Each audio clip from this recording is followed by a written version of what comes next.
tetulinaye kubeera nga twegatta ku bannabitone bannaffe okugenda Ekyankwanzi era sitandi yaffe eri nti tuli wano n'ensonga endala mpozi tubadde tusaba tusisinkane maybe prime minister nga tetunnatuuka mukulembeze wabwaka ebizibu byaffe atulambuulire ku mateeka regulations ki eziriwo esobola okubaninga omuyimbi okupafominga so that tetulaba abayimbi balala tena nabo bafuninga victim. So kunzikangagamba tekyali uma tetukirimu netondera bannababitone bannaffe ffenna nga bibadde tukitegeka kivaamu kiyinza okubakosa naye tukikoze ku lw'obulungi bwa uma n'ensuubiza abayimbi sooka kwaniriza bannamawulire mwena mwena mwebali nnyo mwebali eddala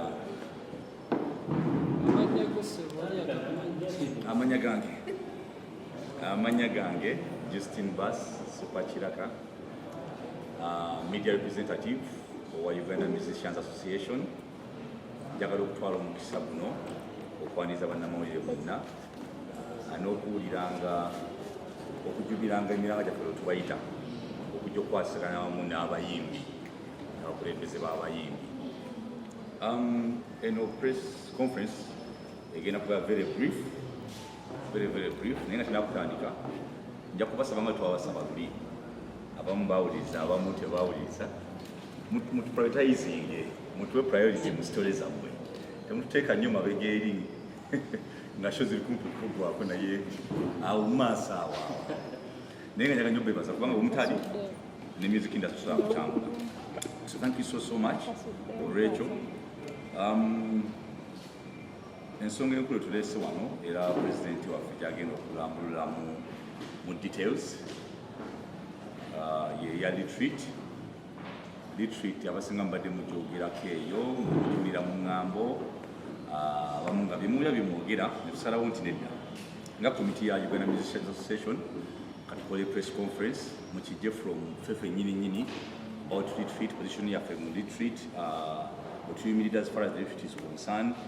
oba ddala retreat gyeri oba teriyo oba gyeri tugenda ye press conference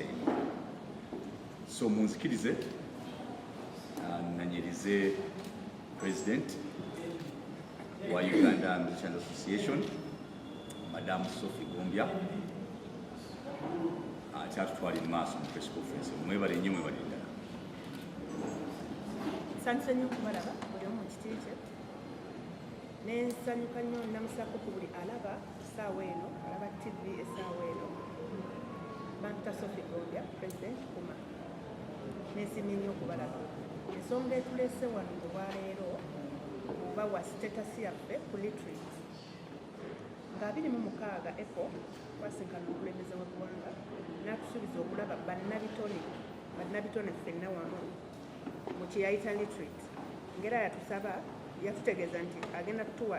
gye yayita 2 days retreat Ekyankwanzi kitegeeza nti nga tugenda ffenna nga bannabitone kusituka tugende Ekyankwanzi tusinkane omukulembeze w'eggwanga oba oli awo tumubuulire ebizibu byaffe tunyumyemu kyali kyakunyumyamu n'omukulembeze w'eggwanga. Bwe twavaayo abantu bangi associations groups nyingi ezavaayo nga zigamba nti nga zaga kutekenga over kutegeka retreat kutwala bayimbi bangi mbadde mukiwulira gundi ateeka kutwala mu Kyankwanzi biki bwe bityo kati ekyo ne kitutabulamu katono. Later on Ministry of Gender yavaayo nekola ka forum gye yagamba okuteekateeka retreat nga buli domain mu art erina okuteekayo concept byetwetaaga okugamba omukulembeze tukole ekiwandiiko kimu kyetugenda okuba omukulembeze w'eggwanga. Kakati nga ffe uma is Uganda Musicians Association twetwalira wamu ne tulaba nti tukkiriza nti tuli bangi ebizibu ebyaffe bingi kati nga tulowooza nti bwe tunaabikwata ffenna tukwate tubiteeke mu kiwandiiko ekimu oba oli awo tuyinza okudominatinga pepa eyo bannaffe ne batafuna bibateeka byabwe. Ensonga y'okubiri uma is Uganda Musicians Association so si Kampala naye nteekateeka eno erinnyo mu Kampala era senga muwulira bannabitone b'e Kampala be bateekateeka okugenda kati fe aba uma tugamba twetaagamu effort twetaaga obudde soka tutuukire bayimbi bannaffe abali ebweru wa Kampala ffenna tugenda tussa kimu tugenda kulaba omukulembeze w'eggwanga nga tumugamba ensonga eno n'eno n'eno. bwatyo ne tugamba ensonga njimaze ensonga ey'okubiri tulina ebizibu bingi oba olya mukulembeze w'eggwanga nti obutabitumalira kugeza twandisabye oba oli awo okusinkana prime minister ne tumunnyonnyola ne tumusaba atunnyonnyole mateeka ki oba atusomese ku regulations ezisobola okugaana omuyimbi okuperforminga tetuyita banning an artist from performing nga lwaki tugenderera ekyo nti tetwagala kulaba omu ku bayimbi bannaffe ng'afuuse victim of that situation ng'embeera erimu kyetugezaako okwewala kwe kumenya amateeka tubire nga tutambula bulungi ku nsonga eyo nensaba fellow artists bwe tubadde tutegekayo tutambuza ekintu kino tuba tunagenda fena mbeetondera kiyinza okuba nga kigenda ku affectingamu eri omwebendera tubeetekera naye nga ffe abauma tugamba nti tetuli ready kugenda kusinkana omukulembeze wa ggwanga twetaaga okumala okwetegeka then abayimbi naddala abauma ne mbasaba nti mujje tweteketeke twesotinge tusinkane omukulembeze w'eggwanga nga ddala ddala tuli beetegekeka okusinkana nebyo bakapaa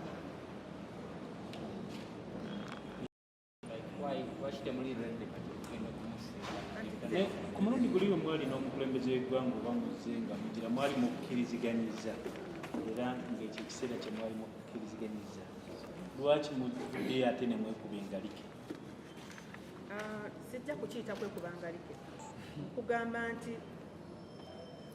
nja kwekyokulabirako nti bwe muba abangi ennyo ennyo naye musajja musaasire tugenda kusekana abantu 5 yaali omu sisuubira kyagenda kutuma like we go to exhaust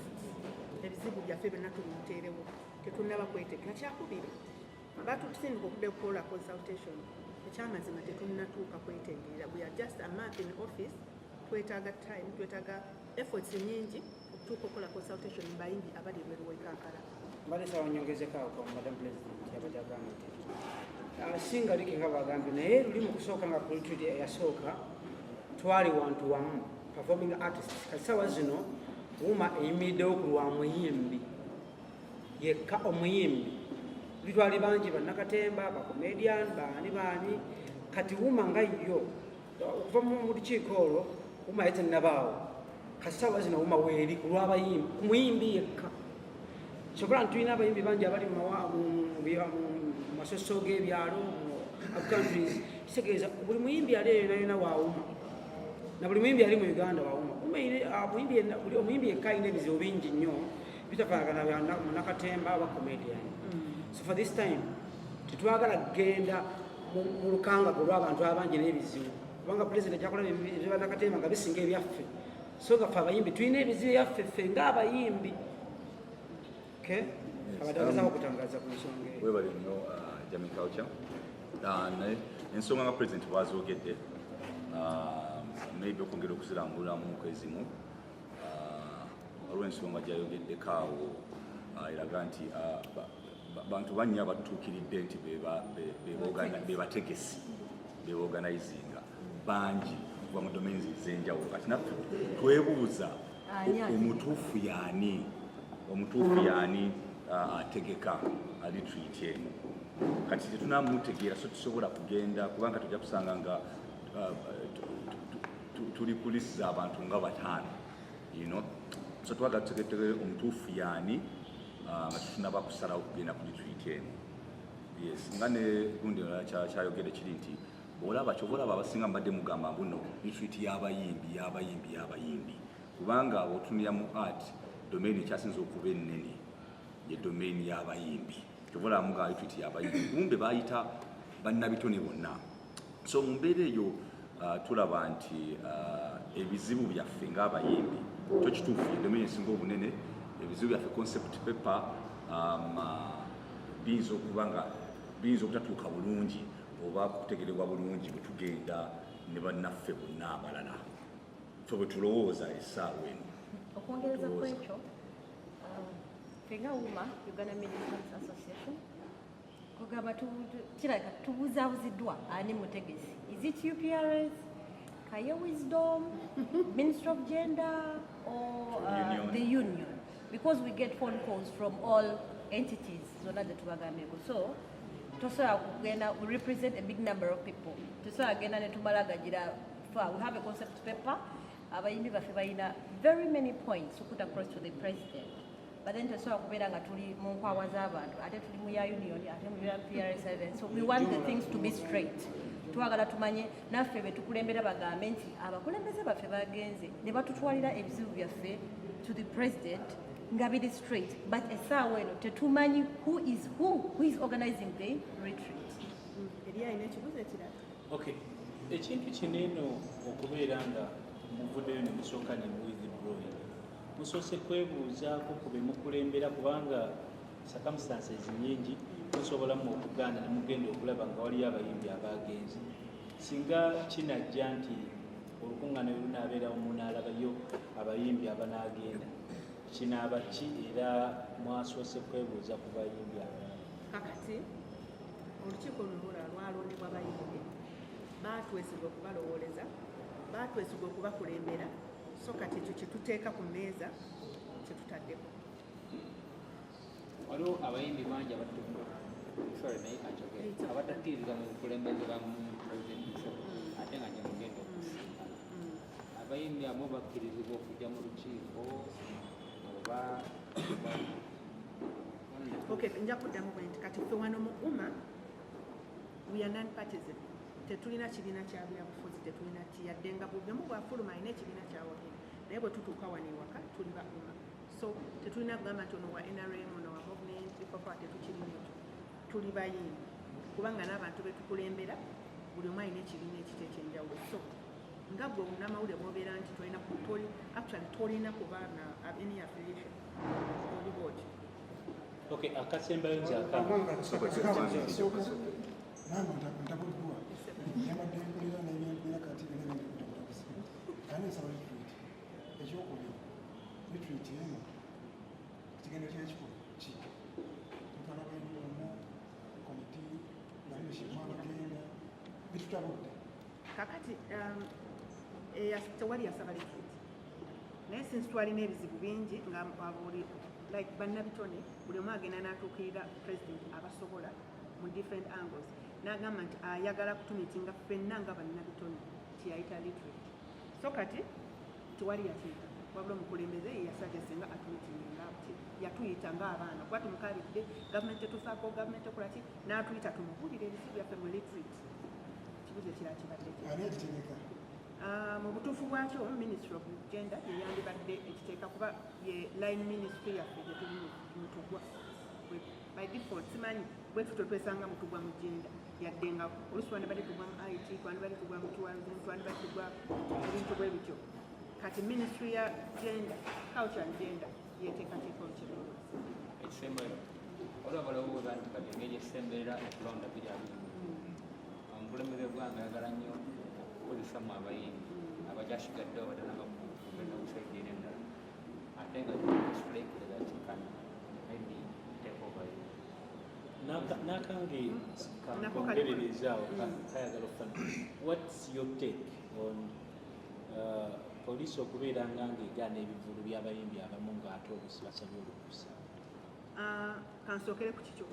mu communication yange nakuteereddemu nti oluusi twandisabye kale president bwe tuba nga tunatuusa musinkana twandisabye mu kuba this is urgent tulabe either prime minister oba omuntu yenna atuwe guidelines atuwe amateeka nti bw'omenya etteeka bwe riti oba omenya emisango penalty egenda kubeera bwe riti oba batubaaninge okuyimba kati naffe kitwetaaga batuwe nti mu tteeka bwe riti okola bwoti ne bwoti bakubaaninga okupafominga bw'okola bwoti ne bwoti tojja kuyimba kati kyetusaba nga UMA tuleme kulaba abayimbi baffe nga bafolinga victim nga nzize ku ky'omwanya ono nakugamba mu UMA tetulina any political party bwe tutuula wano ewaka tuli bayimbi not politician okitegeera enkyo ojja kunsanga nga ndi kulaalo ya people power olabonsanga nga ndi kulaalo ya NRM because that is the nature of our business nti ojja ekyange kyakuyitira abantu nzije nsalusa abantu mbakuyitire so kati tetulina any political party mu UMA. Nabadde sakumeza ku kyomwami yoli abuze ekibuzo ekiri nga UMA nze Jamaica kyankolanga kifu wannampala w'akakiiko yagala okutegeeza muganda wange ffe nga bwetula ku komiti n'abatulonda we have the strategy and the protocols to follow nti tuyinza okuba nga retreat twangijjeetaaze naye jidde mu kaseera nga tetuneteekateeka ebyaffe bya mitendera we need ekyobuuza nti abayimbi baffe banyigiza mu bintu ebimu biri waliwo emitendera gye tulina okusooka okuyitamu waliwo ebingi bye twetaaga kati ssaawa zino tusajja kwasanguza tugenda tufollowing up and up aliwo copyright wabirabye ne madam speaker abanabiti abayimbi babatwalako sente telecommunication and stuff osegedde bitwagala tusooke to stay in place before we move for another move or a retreat. So tuteeseteese bingi kulwa abayimbi baffe kulwa obulungi bwa music n'abayimbi okusinziira nga president wa gavumenti twetaaga prime minister waliwo gundi gy'akola nti yavunaanyizibwa ku nteekateeka y'eggwanga n'ebinga ng'ebyo nti alina okulambika nti omuyimbi wakola kino regulation and stuff tubisa in place before we proceed ku kintu ekinene kye balowooza kuba abalala bali twaliramu nga jumula. Okay? We are the main act. Yes, thank you. Nga muganda njamikawo kyabwagambye kinyansooke mutegeere bituyite eno nga bwe mbannyonnyodde si y'abayimbi bokka teyali y'abayimbi yali abannabitone bonna ekyo kikulu nnyo ne lwakuba okukosefa biggest domain kyokola mugamba abayimbi. Yes, question naba nkyajuliriza ku kyomwami abuuzizza nti 2021 wagenda kubaawo ebyobufuzi ogenda mu kampeyini nti abayimbi tebagenda bakozesa ku saidi ya kampeyini nga kyekiruubirirwa kya gavumenti mu ekyo nti ffe tulina bizibu byaffe ng'abayimbi byetwagala okumunyonyola. Omanyi gavumenti etwala eggwanga obudde obwera kumugikoleramu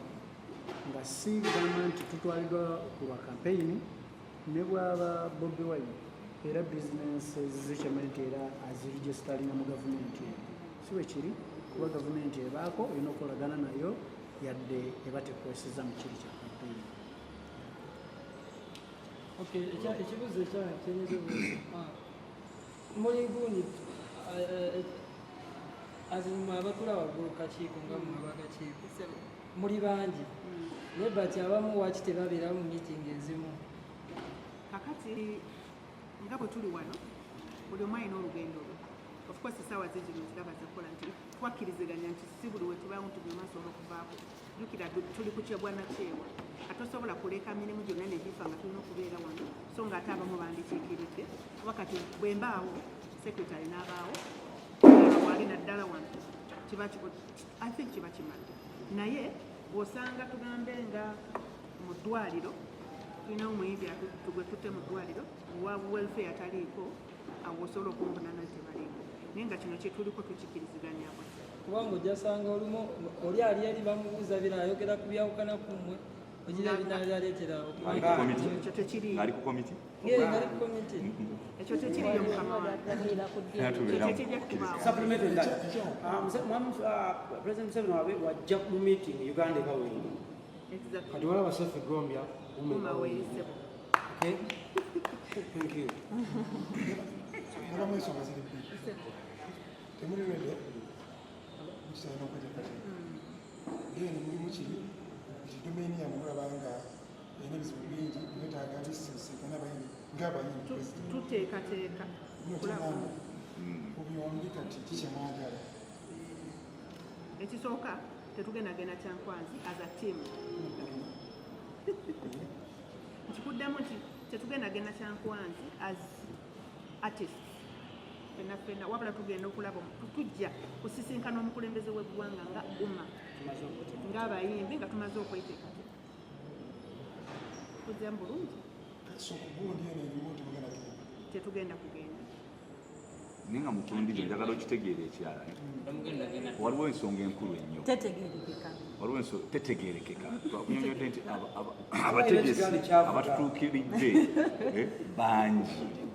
abatutuukiridde nga bwe yagambye abamu bava mu UPRS abamu union abamu ministry omwagamba mbuno muwoleze lisya bwe mukole bwe muti byoma wabulya byammwe so twetaaga okwongera okukakasa ani kukosa kubanga oripotinga issue emu ogiripotingira abantu nga mukaaga abantu nga bataano bolina okukola ki okuripotinga tu era kyekiri ono ensonga enkulu mu bino byonna Lwaki onjogereza? Lwaki onjogereza? Ensonga enkulu ekisookera ddala ffe ng'aba umma tukkiriza nti tetusobola tetudiiringa mu bayimbi b'e Kampala bonna bokka, wabula twetaaga kale kankitekemu, twetaaga okweteekateeka time funds tetuneeteekateeka kutuukirira bannaffe bali bweru wa Uganda, and bwe tuba tufunye kyonna kyonna ekyokwekwasa tugenda kumeka abayimbi bannaffe butafunamu. Ffenna ffenna tulina kutambulira wamu. Nziramu ekyokubiri ensonga yange nti before kale fine nkiza ku kiri nti ebizibu byaffe bingi nenkumenyerako ekizibu ekimu ku bizibu ebingi nenkugamba nti before we meet the president, kuba ye muzibu okulaba tumuwa ekitiibwa head of state, tusobola okulaba prime minister. Ensonga enkulu netumugamba nti ssebo tubadde tusaba otusomese ku mateeka bwe gabaawo, regulations ti bwe zibaawo kuba simanyi oba gyeziri kuba tetuzimanyi, nti omuyimbi atuuka kukola ki ne bamubaaninga okuyimba ya okuperforminga okukola anything mu public. Babitusomese nneme kulaba nti any of my members fall victim of this. Ya ngende mu maaso kuba nzize embiri bye twayogedde kati mufunze neneetondera bannabitonde bannange nti tetugenda kugenda Kyankwanzi nga bwe kitegekebwa. Naye ngamba abayimbi aba umma nti bwe tumala okusootinga ensonga zaffe tujja kwetegeka tusisinkane omukulembeze w'eggwanga ku lwaffe. That is the summary of my presentation. But buli mwagenda kufuna kopi ya press release eno. Waliwo katono nnyo, waliwo zabata prematures in strategy. Prematures in strategy bye bintu bitagenda mu pipeline ayo mu byagala before they mature. Because tukolera mu nsi tuli betubisana nabo. Okay? Buli muntu wamanya weakness yo oba level gotuuse abasobola okulinya muki. Ebintu prematures tuzitalling out corporate nakati kikutika nabwala mbera kwa mulabe bintu bingi nnyo okusaba corporate bingi nnyo telecommunications and staff nga madam Wagambi, madam president capacity yaffe nga umma nja kwetaaga okuba batumitinga omukulembeze mukaseera tujja okubayitanga wetubayise bannamale baffe abalungi oba mumuntu tubeezaawo ye mutukolere nnyo kubanga abayimbi tuli bava tera kusigala ssente. Okay. Unless waliyo ebibuuzo byonna ebirala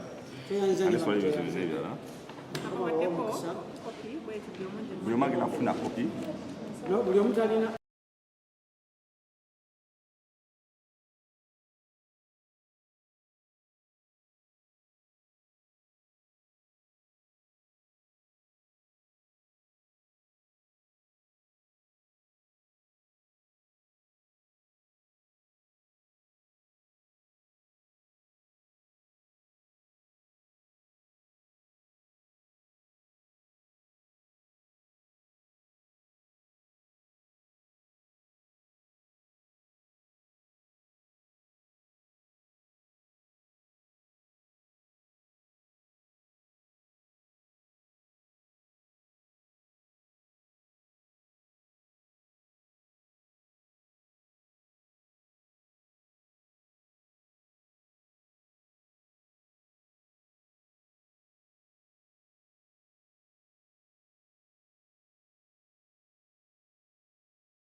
agriculture wagaye kinasobola okwogera mutuyambe. kubanga mweffe mmwe muli wetubeera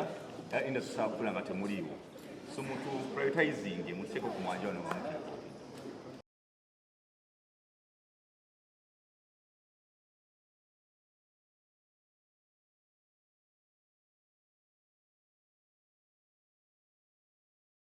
Mulaga from mulungi wa ETV Uganda tuba tusiza kutwalira no mu umma atubadde mu conference yaabwe twagala tubuzene treasurer atubuulireko kati nnyo ku biki